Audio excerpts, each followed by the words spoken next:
माझं दूध बाळाला पुरतं की नाही आणि बाळाला दूध माझं पुरावं म्हणून मी काय करू शकते, या काही गोष्टी आहेत ज्या खूप साध्या सोप्या आहेत पण आपण त्याच्याकडे दुर्लक्ष करतो. याच काही गोष्टी आज आपण डिस्कस करणार आहोत. पहिली गोष्ट, प्रत्येक आईत इतकी ताकद आहे की ती तिच्या बाळाचं पोट व्यवस्थित भरू शकते आणि तितकं दूध आईला येऊ शकतं आणि बाळाचं पोट भरू शकतं. त्यासाठी काय केलं पाहिजे की बाळाला प्रत्येक 1.5 ते 2 तासांनी फीड दिलं पाहिजे आणि बाळाला skin to skin contact compulsory दिला पाहिजे.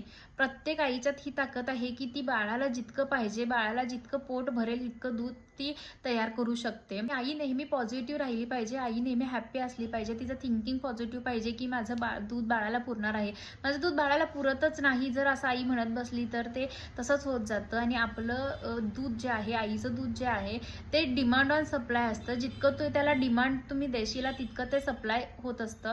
त्यामुळे बाळाला कंपल्सरी 1.5 ते 2 तासांनी जर तुम्ही फिडिंगसाठी घेतलं तर जितकं तुम्ही डिमांड वाढवाल प्रत्येक 1.5-2 तासांनी तितकं ते आईचं सप्लाय वाढणार आहे. दुसरी महत्त्वाची गोष्ट, आईने लिक्विड डाएट वाढवलं पाहिजे. कंपल्सरी 3 ते 4 लिटर पाणी आईने घेतलं पाहिजे. त्याचसोबत ज्युसेस, लिक्विड डाएट आईने वाढवलं पाहिजे. कंपल्सरी फीडसाठी बसताना त्याआधी 1 ग्लास पाणी किंवा कोणतंही 1 ग्लास ज्यूस घेणं गरजेचं आहे. महत्त्वाची गोष्ट, रात्री कंपल्सरी फीड केलं पाहिजे. रात्रीची कोणतीही फीड स्किप नाही केली पाहिजे.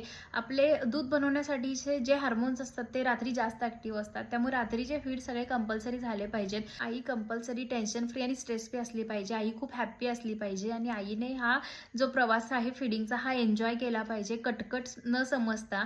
जर हा फिडिंगचा प्रवास आई एन्जॉय करत असेल तर आईचं दूध नक्कीच बाळाला पुरेल. फिडिंगसाठी बसताना रिलॅक्स पोझिशनमध्ये बसा. म्हणजे माझी पाठच अवघडले किंवा मला फीड करताच येत नाही किंवा माझा हा भाग अवघडलाय किंवा माझा हात दुखतोय किंवा हात अवघडला, अशा काही गोष्टी ज्या आहेत त्या टाळा. एकदम रिलॅक्स पोझिशनमध्ये बसा. त्यामुळे तुम्हाला हा प्रवास जो आहे फिडिंगचा तो खूप एन्जॉय करता येईल.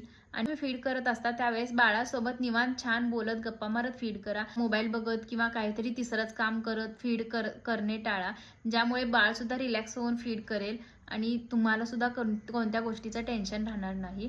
नक्कीच हा फीडिंगचा प्रवास एन्जॉय करा, मस्त असतो.